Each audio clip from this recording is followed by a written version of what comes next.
permiten agregar en nuestra página web textos como encabezados y párrafos. Primero, debemos saber que los elementos de frase añaden información estructural y semántica al texto y se comportan como elementos en línea. Dentro de estos elementos tenemos al elemento em, que añade énfasis al texto, y el elemento strong, que añade un énfasis más fuerte.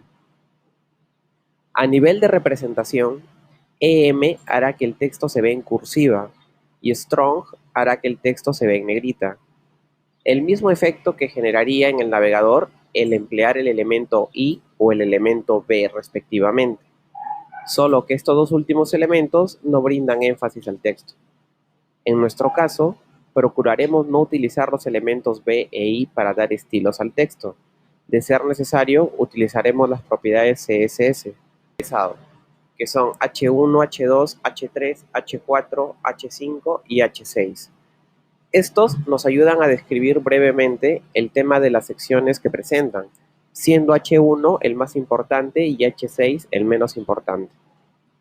Veamos el siguiente ejemplo donde empleamos todos los elementos de encabezado. Nos damos cuenta de que el navegador por defecto asigna un tamaño en orden decreciente de acuerdo al nivel del encabezado. Evita saltarte niveles de encabezado.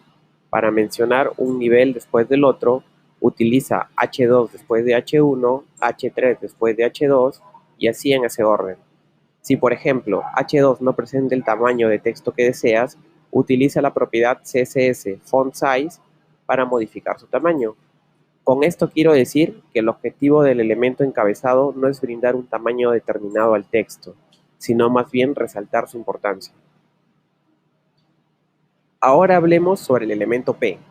Este elemento representa un párrafo de texto en el navegador. Retomemos el documento que trabajamos en la clase anterior.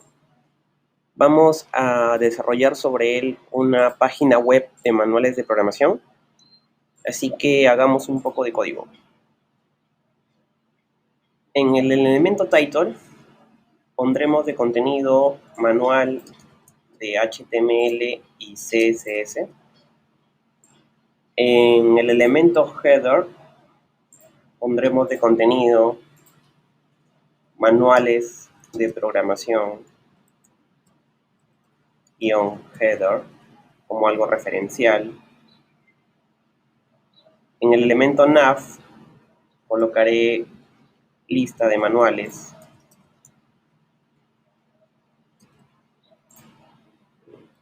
-nav. Luego, en el elemento section, donde se encuentra el contenido principal, crearemos un encabezado H1 que diga manual de HTML y CSS para resaltar la importancia de este término dentro de la página web. Dentro del elemento article borraremos lo que teníamos escrito. Crearemos un encabezado H2 con contenido de texto fundamentos,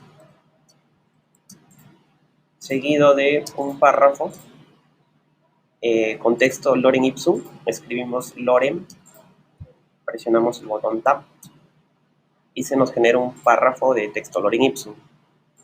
Si tu editor de texto no te permite hacer esto, puedes googlear lorem ipsum, encontrar un texto similar a este y poder copiar y pegarlo. Lorem ipsum es un texto que nos permite simular en nuestro diseño cómo se vería el contenido de texto para poder apreciar cómo va quedando. Escribiremos una parte del texto con énfasis. Utilizaremos el elemento M. Este texto tiene énfasis. Y también crearemos con el elemento strong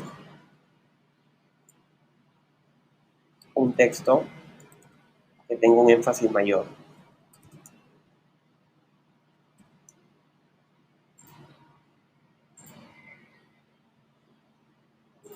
Ahora creamos dos elementos article más, reutilizando el anterior. Uno tendrá como encabezado HTML.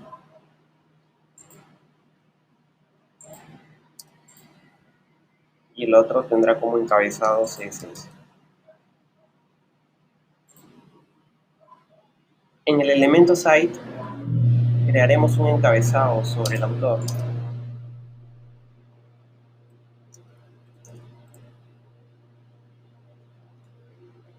y en un párrafo escribiremos una descripción. Tenemos todos los derechos reservados, digamos, footer, para hacerlo de manera referencial. Luego guardamos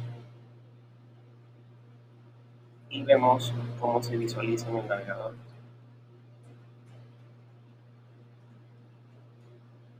Y vemos lo siguiente. Es así como queda nuestra estructura. Anteriormente, en la clase anterior, nos quedó así. Y ahora vemos el cambio que ha tomado. Hemos definido nuestros encabezados, nuestros párrafos y demás. Todos estos elementos nos ayudarán más adelante a dotar de una mejor estructura y semántica nuestra página web.